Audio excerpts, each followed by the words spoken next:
my training is not photography. My training is marketing and trade, and I did that in my hometown and working in a specialized basketball shop. And then my colleague was a guy who was writing for a French magazine as a freelance writer, and just being with that guy and understanding that it was possible to do this on the side of a normal job, I was like so amazed, and I was like, okay, if you can write for magazines, maybe I can do photos for magazines.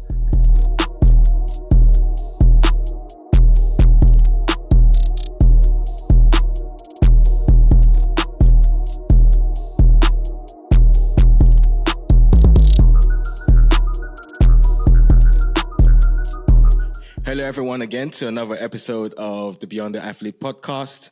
My name is Coach David, and guys, I know. Oh, first of all, Happy New Year to all of you guys. Hope you guys went into 2025 with a bang, and hopefully this year is going to be so much more greater for all of you guys watching and those who are first timers in terms of tuning into the podcast. I also want to say thank you for all your support in 2024, and we look forward to bringing you some amazing content and some amazing interviews and conversations with some amazing, talented people, creatives from all sides of the world, athletes from all sides of the world, and many, many more. But before I ramble on, I would like to introduce our guest of our first recording in 2025, which you will see this episode in a couple of weeks. His name is Kevin Couliau. Is that how you pronounce it, sir? Couliau, like the rapper. Couliau. Yeah. Nice. Okay. Kevin Couliau. Kevin Couliau. I was close.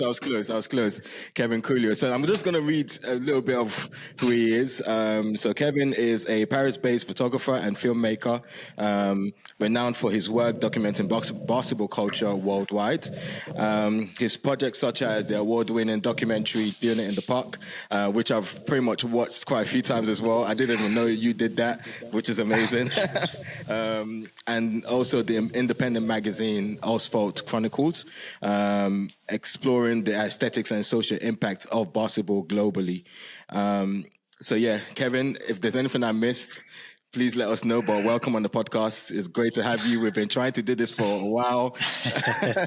we even missed each other last year when we were both in the same place at the Team USA game, and then obviously we didn't get to meet, but we've been talking since then. But yeah, it's an honor to have you on the podcast, sir. Thank you, David, for the intro. It's a pleasure to share my work and background with you. And we missed each other on the Olympics. I think the best momentum of basketball we had this past year, especially in France. Being the host country and seeing like our French national teams going to the finals and disturbing Team USA a little bit, but that game was crazy. That game was so crazy. There was a few times when we even caught you on TV as well, on the baseline.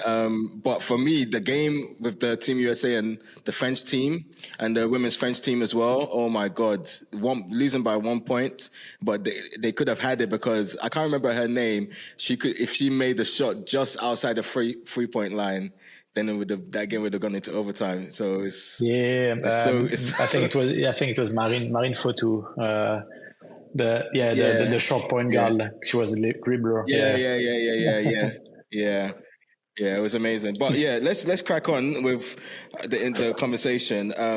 For me, I like to start off the podcast speaking about background, history, where you're from. Obviously, I've done a bit of research as well. So correct me if the facts are wrong.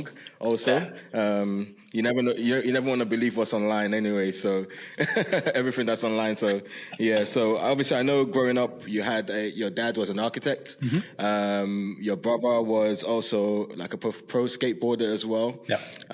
So how did all of that sort of kind of affect what you are now doing at the moment as well? What was that like growing up with those two individuals that I'm guessing you looked up to as well, you still look up to? How did they impact your journey towards what you're currently doing now? So I'll start with my brother because so my dad, and my parents were divorced, and my dad was an architect, but in the West Indies, in Guadeloupe, a small island, French island. So I mostly grew up with my brother and being, like always stuck to my brother, and he's the one who actually brought me to my first basketball training, my first basketball experience. I got it from him because he had a friend who was like playing in a club nearby our apartment, and he took me one night and touched the basketball for the first time, and that's how I got the bug and never stopped playing the game.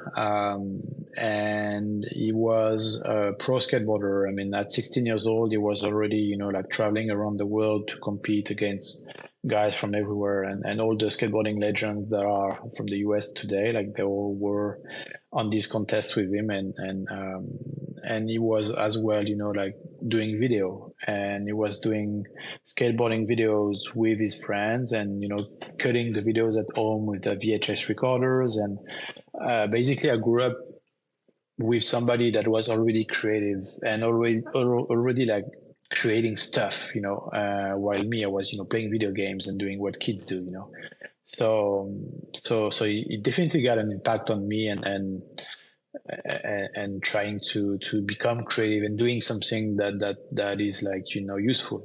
And I did skateboarding too as well for 14 years, and being surrounded with videographers, photographers, who would like look at the world differently and capture the sport, taking into consideration the architecture, the landscapes, and not so much the athlete. Plus that culture of, like navigating from one skate spot to the other. When I started, like playing outdoors and shooting photography on the playground, I had the same approach. Like, okay, I love this playground. I'm going to shoot it this way. I'm going to this other playground that I saw, because it's like a skateboarder would do. Like you move from one court to the other, always like searching for the best court. And yeah, and my dad, like when we were kids, like he always, like told us to, when we were on the road and visiting or doing tourism, like always told us to look up, and look at the buildings, and look at the architecture, and not always look at our feet. And because in skateboarding and basketball, you often like look, down, and on the opposite, with architecture, you have to look up and look how like buildings are made. So it's interesting. That's quite interesting. It's almost similar to myself. I come from a fashion background, so I was born in Nigeria. I came to the UK when I was 14. I'm 37 now, so I've been here for a while. My dad was a designer in Nigeria, like fashion designer, studied here, and then obviously went back. And then my mom was a fashion student who started working for him, and that's how they met. So me and my sisters, I've always been sort of like creative. So even my younger sister, she works in fashion marketing. Then the youngest one after her, she's in interior design. So all of us have had some sort of fashion related thing that we do. So before this, I was a stylist and personal shopper, but I've also done bespoke tailoring. Yeah, so it's crazy, right? But it's crazy because all those things still apply to sports. They can still be so intertwined that you can end up creating something that no one has ever seen before. So like even with what we do with Basketball Nation now, it's like we're constantly creating different things rather than just kind of like just doing basketball sessions, basketball scrimmages, basketball games, but also trying to do things on the side that's still in relation to creativity as well. So it's quite interesting when you say that, because I used to think, maybe I can't. Back in the day, I used to think maybe I can't really connect those two together. But I just said, you know what, I'm just going to just be myself and just do what I can do. And it's just kind of like worked over time. So it's quite interesting when you said that, because I'm guessing like that sort of experiences with your brother and your dad having that influence on you. How has that really shaped your perspective in terms of sort of like the urban landscapes and how you even capture basketball now as well? Yeah, totally. And like I think I've always looked at basketball through like a architectural lens and maybe urban planning lens in some way. My photography is really about like composition and being a little bit like straight and strict and because I think I'm almost more fascinated by the landscapes than the athlete. So Mm. even though my first photography were a friend from Ivory Coast who had like an incredible jump, like he was like so elegant when he was like jumping to dunk, and that's basically one of the people that motivated me to start photography because I wanted to capture things I couldn't see with my eye, because he was like so quick in his moves, and so that's why I picked up a camera to start photographing his dunks. But yeah, outside of that, my especially today, my work is really, really about the role of playgrounds and in urban landscapes and how they affect people. And um, I'm currently working on a book about Hong Kong, and Hong Kong has been basically my oasis for that. I'm trying to, because Hong Kong has more like that 2,000 basketball courts, almost as much as New York, and they're all like elevated on parking lots, on malls, on schools, because they don't have space. So they find like creative ways to build basketball courts, and all colorful and beautiful, majestic. And so I'm super intrigued by that, like how come a city would have like that many courts, and how come these courts are really being used for communities, and not only to play basketball, but to dry laundry or meat or fish, and it's more than just an area to play a sport or just a physical outlet. It's way more than that. And of course, in New York City is the prime example for that. You have like 2,500 or even more like basketball courts in the five boroughs, and you just spend like a month in New York during the summer, and you realize how important these courts are for the communities, not only for the guys playing ball. That's very, very interesting. And a lot of nations may not realize how important those sort of spaces are. I think sometimes we always think, oh yeah, we just need to have maybe a basketball court or a football field or something like that just for the community, but we don't realize the long-lasting impact it may have as well. I don't know if you've been Totally. to London, and I shared this on my other podcast. There's a court called Blue Cage in South London, Yeah. and I remember when Hezzy God came down to London. It was for the Big Three Championship, 2023, and he came to the park to play against a whole lot of people. It was so packed to the point that kids were looking from the high-rise buildings, watching downwards onto the Blue Cage because it's in the middle and you have all the high-rise buildings around it. And I Yeah. remember when we left, we left around 10 p.m. and I was walking to the station and I saw about four girls walking out. So I didn't think anything of it, but then they walked outside past me and they were dribbling a basketball. And I was like, that's crazy. Like my mind just literally clicked then. I was like, at this time, let's say this is like 9 p.m., 10 p.m., these girls can be doing all sorts of things, but they've just decided, okay, we're going to go or meet up and actually go and play hoops. And for me, that was quite impactful, and it kind of almost changed my mindset a little bit of how environments, rather than just the sport itself, has a massive, massive importance and impact, especially on young people and communities as well. So it's quite Totally. interesting that you've touched on that, really. And then speaking on community as well, what exactly, we'll go into all the other stuff that you do, but I just wanted to kind of get a foundation first. What really drew you to basketball itself?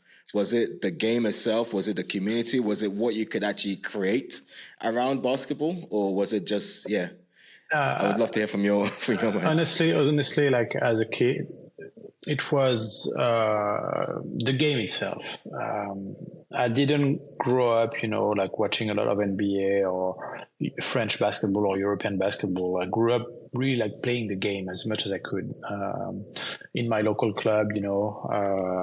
That was like my life. I was going to my trainings, but also the women's training of my club, because I was like so passionate and thirsty for the game that I was playing even like 2 games during the weekends, and with 2 different teams, and really like that was what I wanted, to do, like only playing the game. The only real like videotapes that I had with me, because I didn't have like the broadcast of the NBA. I had like the 3 like NBA entertainment videos from MJ, like the Come Fly With Me and Michael Jordan Playground and Airtime.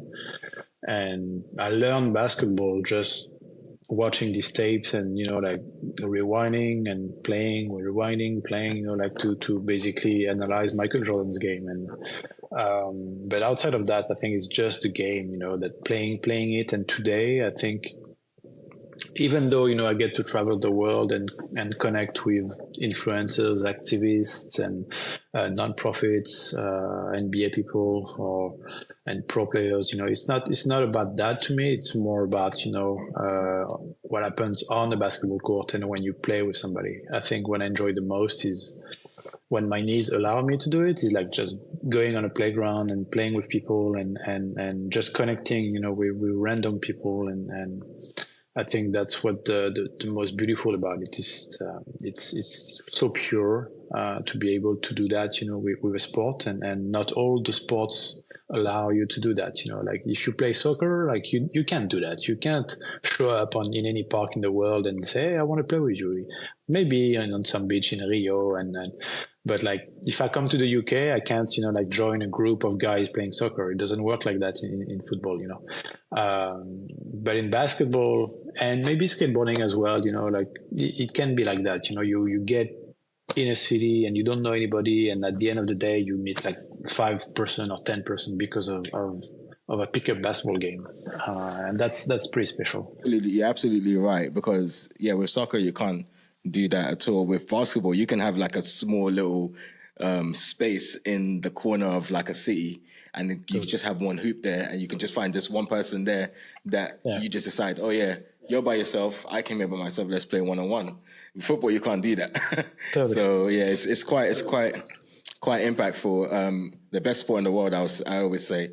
Anyway, a lot of people don't agree, but it's beyond just the sport itself. It's what the sport brings to people, brings to the world. Totally. And I think football had that sort of impact years ago. It still does a little bit, but I think now basketball is really kind of like impacting beyond just the sport itself now, a lot more than football did. Yeah, and one thing, basketball has always been like that. It's part of the DNA of the sport. Even 100 years ago, people were playing outdoors and connecting socially, outdoors. And when football attempts to do it, it's a little bit forced, because it's usually generated by brands who want to do marketing around this and they try to create, like a narrative that doesn't exist everywhere around the world. It exists in maybe some countries in Europe, or maybe Brazil, but in basketball is the same everywhere. If you go to Mongolia or Philippines or New York or London, if you get on a court, you'll meet with people and you'll play with people. So yeah, you're right. Basketball is the most beautiful sport in the world for that.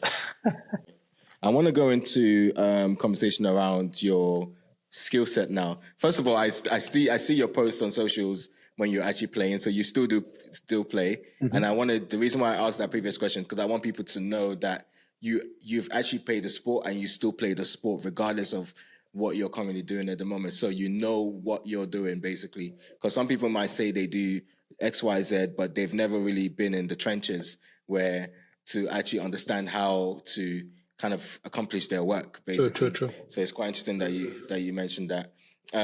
So obviously being a photographer, but I don't really like the word photographer. I prefer the word visual artist. Yeah.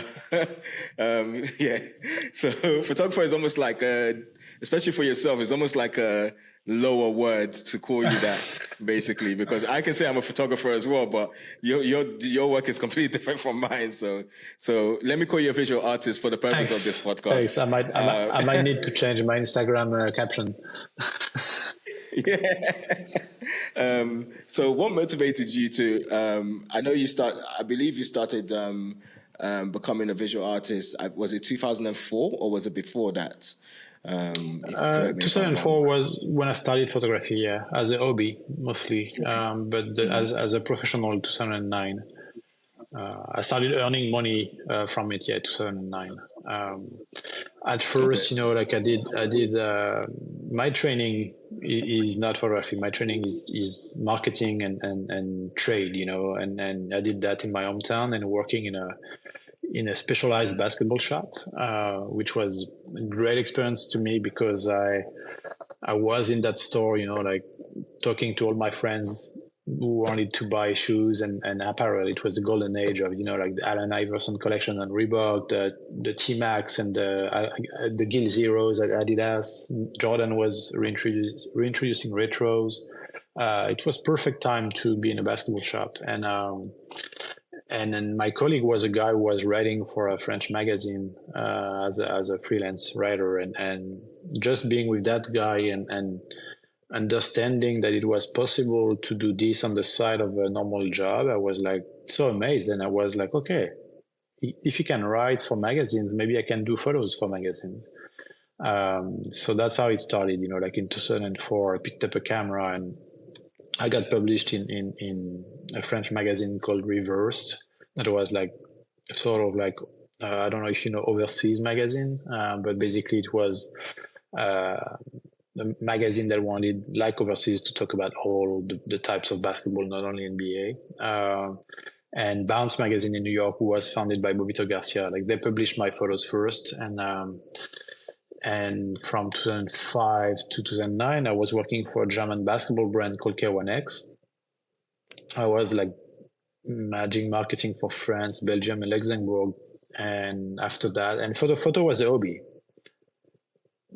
And I remember K1X as well.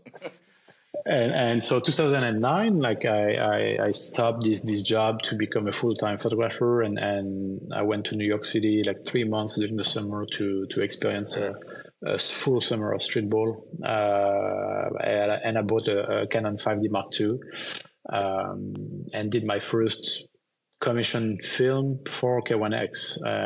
It's called Heart and Soul of New York City.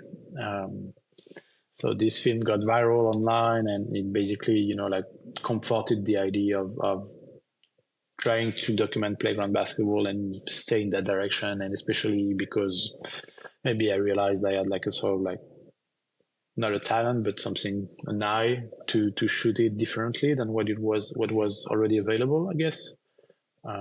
Yeah. What made you first pick up your first camera as well? What was the motivation behind that? Because obviously you realized over time your skill to have an eye and be able to take amazing shots, lasting shots, impactful shots as well. But what was the almost kind of like, if I was to ask the question to myself, what made me first decide to give back to the community and start Basketball Nation by doing free open gyms every week? Yeah. So same question to you. What made you pick up the camera in the first place as a hobby, and obviously how it transitioned? So the thing is, I grew up playing basketball in the 90s. The French basketball magazines weren't sexy the way they were, like photographing the game, and like nothing was really exciting. And I was reading Slam on the side, like we had like maybe like one copy per month, in my city. So you had to jump on it before it was sold out. And I got really inspired by some of the photographers in Slam, the way they were shooting athletes on playgrounds and, like in different locations than NBA games. And plus, all the documentaries like Soul in the Hole, Hope Dreams, early 2000, there's the most beautiful book to me that has ever been done about basketball. It's called Soul of the Game by photographer John Hewitt. It was like a black and white photography book about New York City streetball. And this book definitely inspired me a lot and showed me the way to basically capture basketball in a different, under a different light, different perspective. And I intentionally decided to shoot playground basketball because of all these references I had, and because I wanted to contribute to the culture, and I was saying myself, okay, I need to bring something different to the game, and not NBA or professional basketball. Everybody's doing that already. What can be done differently? And yeah, so that's why I picked playground basketball. Plus, as a player, like we all do, when we travel, you enjoy discovering new courts, playing with people, and I wanted to document all that as well. That's really good. It's nice to hear. I always think it's always nice to hear how what got people started. For me, mine was so random. So I met a young guy, 17 years old, hooper, was talking a lot and basically said, "Oh, I'm old. You bring your team. I'll bring my team. Let's play 5-on-5." So I said, "Okay, cool. I'll book the court." I booked the court. We all went there. Ended up, one was meant to be 10 people, 5-on-5, ended up being 25 people. So he brought all his other friends came down because they found out that obviously the gym was free and it was paid for. So they came down and we had like a nice 2-hour scrimmage. And I was like, oh, okay, this is something. Everyone there was between the ages of like 17 and 21. So I was like, it makes sense because when I was their age, I was having to pay £5, £10, £15 to play for like an hour and a half in an indoor gym. And most times in the winter, I'm playing outdoors because maybe at that time I can't afford to play indoors. So it was quite interesting. I was like, okay, let's do this next week. And then we did it next week. 30 people came, and then we kept doing it to the point that one of the weeks, I think just before Christmas, we had 110 people in one gym alone. We didn't have multiple courts because there's quite a small number of multiple court gyms in London. So yeah, and that's what we've been doing ever since. And then like same with yourself, being able to create out of that as well, which is where this podcast came from, to the point that we also this year I've been writing as well. I actually wanted to start doing like a basketball series for UK basketball, highlighting youth talent as well. So I've been writing episodes. I'm on episode 7 at the moment, but we want to actually start shooting the first one this year. So that's something to look out for as well. That's completely different to just playing, basically, because you realize that in these communities there's so much talent. You have guys who are really good at tech. There are guys who are really creative. So rather than just kind of boosting their talent in basketball, why don't you boost their talent all around as well? So that's pretty much the start, and then what's coming out of that as well, which is quite interesting, and it's quite nice to also know other people are experiencing the same thing. Definitely, and I've never been to Brighton, and yeah, I need to come this year. I really want to shoot the court of Brighton because it's an historic court in a lot of ways, for British basketball, and I know that Sam from Oops Fix is about to renovate it. So I Been kind of renovating it. I think it's done now. It's done. I think it's on the verge of being done, but he's been renovating it. Yeah. Yeah. So because I've seen photos of it, it's like black asphalt and white lines right now, and he's going to do a design on it. But I kind of like it like that now, so I might need to come quickly to shoot it before it gets, like the full design. I see what you mean. Yeah, makes sense. I think that would be quite nice to capture. Yeah. When you do come down, I'll be here as well. I'll be there with you. Don't worry. I think that'll be amazing to kind of capture. Let me just go back into the questions now as well, because obviously I know for time we still have there's quite a few things I actually wanted to still know as well. I think it was the publication, the independent magazine that I believe you started, or maybe you started with someone else as well. Asphalt Chronicles. Yes. Just wanted you to kind of share the story, like the journey around creating that as well, and how it's evolved since its inception. I've always wanted to connect people through art, and And like at first I thought about like a website to connect people, like a sort of like Facebook of basketball players or activists, and I started designing that like early 2006, I think. And because Facebook was just around, and I was thinking like, but we need a tool like that, like MySpace or Facebook, but like for basketball players only, or people who like basketball. And I started like designing that website that was not designed at all to be a community website, because it was everything designed in Flash, like this old technology like a website. So not responsive at all. And in the end, like I started printing this magazine. I created it in 2007 uh, because I wanted to do like sort of road guides, for people like me who are traveling. I wanted to basically, if you're a basketball player, like if you go to Manila, or if you go to Dakar in Senegal, like this is where you should play, or this is what's happening in this city in terms of basketball. This is where you can go to hear more about this guy, or like play against this guy. And as well, at the same time, I wanted to promote like film photography. So I was just shooting a lot with a medium format camera, and my thing was to shoot the entire magazine with a medium format camera. So it was pretty nice, and I did like four issues, and I would love to do more, but it's just that now I'm so focused on doing books and exhibitions, and making bigger projects and things that last a little bit longer. I didn't have time to do more because I have enough content to do 10 of these. Obviously, that's another creation that you've created out of the love for the game and being involved in the game as well. But I also know that you're very much in the global scene as well when it comes to basketball culture, basketball photography, etc. I know you've documented some scenes, like you mentioned, New York, Hong Kong. But one thing I know we haven't spoken about is Africa as well, because I know you did quite a lot of work there as well.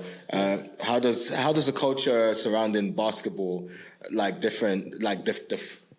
differ across those regions, from New York to Hong Kong to Africa? What does that look like from your eyes, basically, and what have you observed?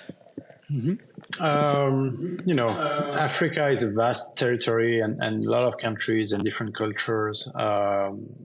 I started going there in 2012 through a nonprofit called Seed Academy, which has been funded by Amadou Galofal, the head of the BAL, and basically it's a sort of like athlete student school where they shape up the next like NBA players, and only like Senegalese kids go there. And like my first contact of African basketball was through this nonprofit. I mean, I grew up with guys, from Cameroon, Ivory Coast, Senegal, Morocco. Like these were my friends. So I grew up with African basketball, a lot, because it's part of French basketball culture as well. But being on the ground, seeing what Seed Academy was doing, and basically planting, like the seed of leadership and ambition, and the desire to elevate your level of basketball, and potentially like get a scholarship overseas, was my first contact with African basketball. But the more I kept going there in different countries with different nonprofits, I got such a bigger picture of how the sport could affect lives. And we're not talking about kids only who aspire to change their lives, but also like mothers and grandmothers, and like women who through the game find like a peace of mind. So I've been collaborating with Giants Africa for the past 8 years. Masai Ujiri's nonprofit. And at first we were doing elite basketball camps, but in between we went to refugee camps, we went to orphanages, we went to rough areas like Somalia and South Sudan. And obviously when you see, Somali woman, playing basketball just an hour with us, and you see like the smiles, and and the joy it brings to her, to them. It's a real, and it's not even about the NBA or playing elite basketball. It's just about the basic social interaction provided by and sense of togetherness that is brought by basketball. So I think like it's cool to talk about Africa, about potential, and yeah, Africa is going to produce like a lot of ball players, especially in Nigeria, which is the most like athletic athletically charged country, I guess, in Africa. But I think it's in some parts of the continent. It's like the Philippines. You can feel that people love sports and love basketball, and it's just fine like that. It doesn't need to be on always a place to shape NBA players. Yeah. Absolutely. And the reason why I asked that as well, because I know for us, we've been, this is even going to lead to my next question as well. We've been planning on making some sort of impact within sports in Africa, not just basketball, but with other sports as well, and trying to really invest into the people there and invest into the infrastructure of sports as well. Because even some of my team that I work with now are based in the UK, but also in Nigeria as well. And they tell me what that looks like over there. So it's now for us to really kind of connect with other people out there that we can actually start working with to actually build I won't say the sport itself, but the impact of the sport within those countries. I think that's a work that I'm really looking forward to as well. And it's great to kind of see the work that you've done with Masai and pretty much the people at BAL as well. Because I'm on social media pretty much every day, so I see all the work and it's super inspiring as well. That thought for myself actually came from me having someone that I would say look up to, someone that has actually kind of guided me over the years to become what I am now, and what I'm becoming as well. So my next question is really around mentorship. Is that something that you've kind of had in your life that's kind of like steered you towards within what you love in your career, and is still kind of steering you towards greatness as well? Yeah, I think I wouldn't say I had like proper mentors where like like that were like pretty that status, but naturally my brother was the first mentor I had because he basically shared his passion and his love for visual arts. So I took a lot of inspiration from that, and like he taught me photography basically, and other mentors would be maybe like writers like Alexander Wolf, who did Big Game Small World. He's the first basically basketball explorer that has written books about going across the USA to understand pickup basketball, going across the world to do Big Game Small World, which is even to this day the best like exploration of basketball around the world. And outside of that, like a guy like Bobito, for example, Bobito was really uh, how can I say that? Like he was really generous in the way he behaved with me. Like the friendship he gave me. The first time we met in 2004 when I was coming to New York for the first time, and throughout our lives, and the influence and I think we share the same affect for culture, and the thing is that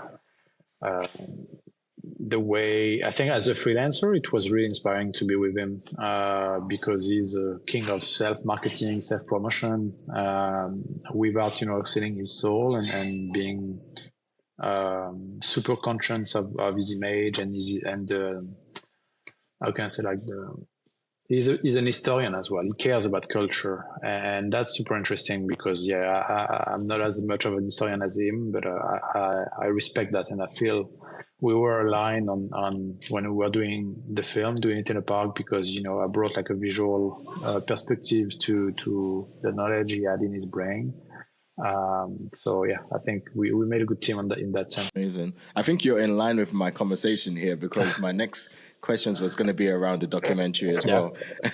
So you've kind of set me off really well. Obviously, I've been speaking to Bobito Garcia as well from last year when PRC introduced all of us online on by email. And shout out to PRC as well. Thank you very much for this connection. And he's actually going to be on the podcast as well later on this year, like around summertime, which is great. But yeah, going into sort of doing in the park documentary as well. What were some of the memorable experiences whilst filming the documentary, and how did it contribute to your understanding of streetball basketball, especially being in the mecca of basketball itself? With one of the greats when it comes to basketball entertainment, streetball basketball, everything to do with culture of basketball itself, the pioneer. The most beautiful thing with Doing It in the Park is that I was with my friend and we did, more than 300 days of bike throughout New York and discovered, went on 180 basketball courts, connected with people, of all walks of life, played with old guys, young guys, women. We really connected with everybody during 2 summers to make this film, and this doesn't have any price. It's like being able to play basketball and film and do photography for 2 summers in New York. It's a luxury, and then I couldn't even afford to do this now. It was already a different day of age. New York City is too expensive now to spend two summers there. But I think it's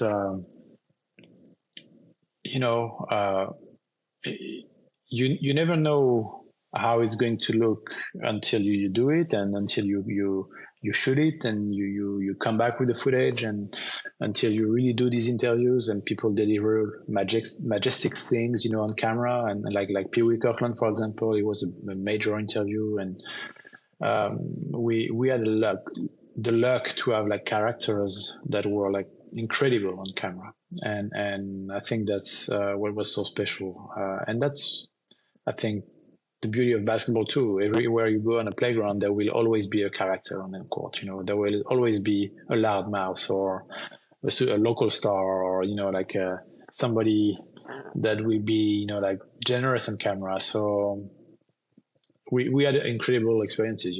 From playing against inmates in Rikers Island in prison to being on rooftops before the drone came in, and we played a lot. It's like, how many filmmakers can actually, put the camera on a tripod and film themselves playing a sport? It's like that we did it, and and it was maybe crazy, but it was part of the story too as well. Sort of massive road trip across New York City with one camera and one basketball. Because that's what a lot of social media influencers do now. What you guys did then. Exactly. Yeah. No, totally. And I think a lot about this, that if we had, TikTok and Instagram when we were doing the film back then, we would already have 1 million followers. Crazy, yeah. Maybe we need to do a re-release of it. Totally. Yeah. Okay, I want to go into another question, because I know obviously I don't want to keep you too long. But it's to do with. So I was actually listening to one of your another podcast, and I was looking at Blacktop Memento project. Can you give us a bit more information what that's about, and how that's going at the moment as well? Because that was quite new to me also. So Blacktop Memento is a book I always wanted to do. It's 76 photos of close-ups of playgrounds, just the texture of the asphalt, the lines that intersects, the cracks in the ground, the colors that fades away. It's a really graphic project, and the goal with that was basically to show the passage of time and humans on the courts, and maybe like bring a more like abstract perspective on basketball to that could, like interest like fine art galleries or the fine art world, and try to exhibit a little bit more. It's also what I'm trying to do more, like bring my work and photography to the art world, because it's you see a lot of artists who do contemporary installations, but not really like photography. And I think photography is the lost, art, and it needs to be elevated in some way. And the only way to do that is to basically bring unexpected project in the basketball world. So yeah, I did this book with like I printed everything in a French workshop, and I did like a sort of like concrete sleeve. I think I have it here. Let me show you. Okay. So yeah, I did this concrete sleeve with the book inside, because I wanted people to have a piece of the concrete in some way. And the That's book beautiful. is like court lines in maybe like 35, 40 countries, Wow. different textures. And yeah, it comes with a small like booklet that explains the design and production. And in the back, you have like all the patterns of the lines. So Can people still purchase this book? yeah, it's still available on my website. So asphalt-chronicles.com. The thing, it was like a self-published book, and this book deserves to be everywhere, but it's complicated because I'm not a book distributor. So it's still an independent project, and but yeah, I still have stock in the US and in Europe, so feel free. Okay, awesome. I'll put, if anyone wants to actually order a book, I'll be ordering one, and I'll be giving away one as well. But if anyone wants to Nice. order one, the link will be in the descriptions as well. So yeah, check it out. But yeah, Kevin, like I've really enjoyed our conversation. What's the future hold for you then? What's the, I don't want to say what's the plans in the next 3-5 years, because plans always change. But Nah. what can we look out for you for this year? This year should be busy in traveling, because I signed a publishing deal with Penguin Random House to release my archives of 20 Congratulations. years. Thank you. So the book will be called Sphere of Influence, and it's going to basically, be a global picture of basketball around the world, to show like the social impact of the game and its global reach, through my photos, but also like texts and essays from people from all walks of life, and basketball players as well. And it will be released in fall 2026, if everything, if I can respect the timing and the deadlines. But obviously, like, it is going to be a major book and the biggest book project for me. So yeah, I think we'll have to talk again in 2026. 100%, definitely. But yeah, before we go, I still have two very interesting questions to ask you. Okay. The next question is: do you have a question for me? Yeah. What do you think needs to be done in the UK to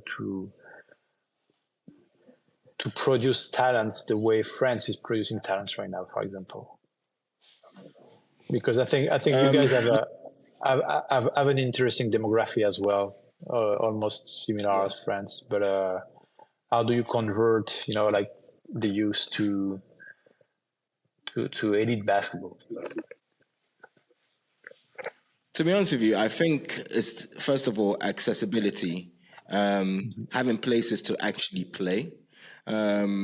I think we're quite limited in a lot of spaces to play, especially indoors.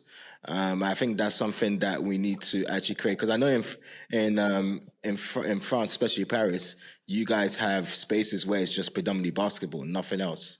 We rarely have stuff like that over here in London. I think the only one place I can actually mention is maybe Regal, the Nike Court in Kennington in South London. Maybe there might be others that I may not know about, but that's the only one that comes to mind. I think accessibility to facilities is important, because that's where you end up finding a lot of young kids going in there, maybe playing for the first time, and then seeing that, oh wow, this is a great talent here. That's one. Secondly, I would say creating a fully structured pathway, not multiple pathways. Because I think in the UK, there's so many different pathways, or maybe you might have a pathway with this team, but this other team doesn't have one. So there needs to be like a centralized sort of system or structure that enables pathways for all teams, whether it's under 16s, under 18s, academies, etc. I think that's something that needs to be created as well. And these are things that we're also thinking about as well within Basketball Nation, and trying to create and make a reality. The third thing I would say is funding. There's always a lot of complaint about, oh, money is not being put into XYZ, or there's not enough money from the government that gets put into basketball. But one thing that I've realized is that there's always going to be problems, which is fantastic. But then now, how do we bring a solution? Okay, the government might not be bringing in money or funding, but we do have partnerships and talents that are amazing. We have a 17-year-old kid that plays in our community that studies that wants to go and study creative computing, to create a system or platform that detects AIDS and its early stages. Someone like that with that kind of mind, if you actually invest into them and make them and enable them to become what they need to become, that's your full investment into basketball, because we don't know what they might create that might bring in some sort of finances into their side that they will want to put back into the sport that's helped them. So these are kind of things that we're also thinking about and sort of exploring at the moment. But I'll say those three from my end, definitely. Nice. A lot of work. Yeah, a lot of work, but that's just the way it is. Even 100 years from now, when I'm not here anymore, someone else will carry on the work. But it starts from now. Basically, it's a generational thing rather than just a side hobby. So yeah, so that's how we're working at the moment. My last question will be: you start, bench, trade. I already know who you're going to start anyway, because you've mentioned him before already at the start. Michael Jordan, LeBron James, Kobe Bryant. If I have to pick one? You have to start, bench, or trade out of all those three. Benching trades? Yeah. Who do I bench in these guys? So you can... Yeah, unfortunately, those are the three.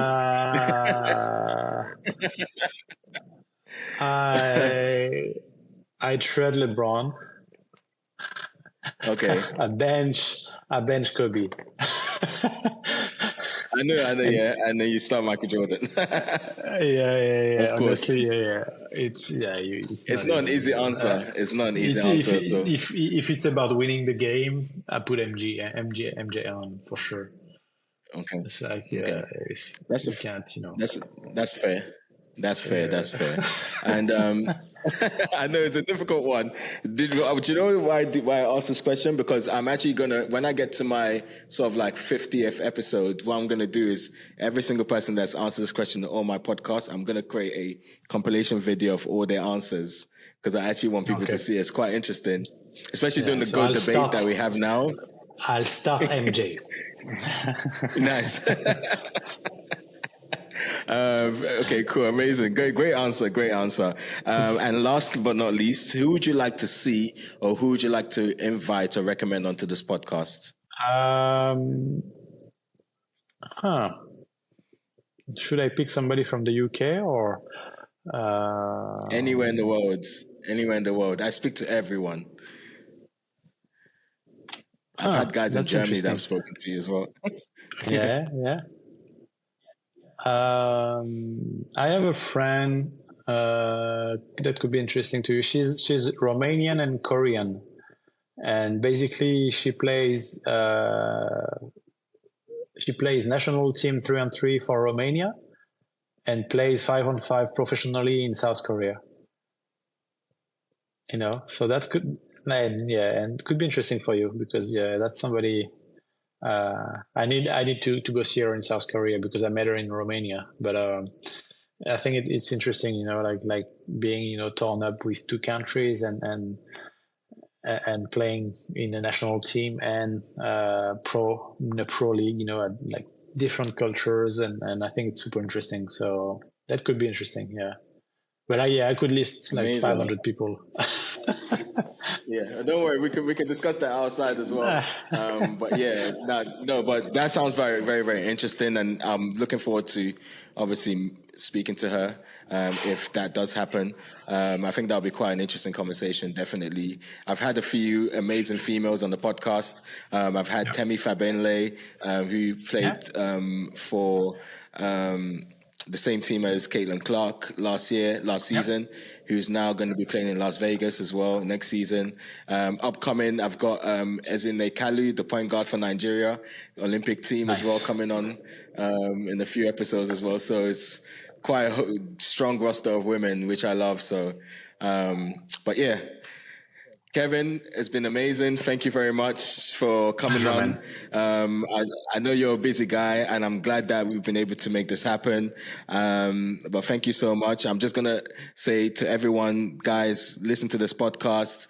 Give us your comments, your feedback on how you think this has gone.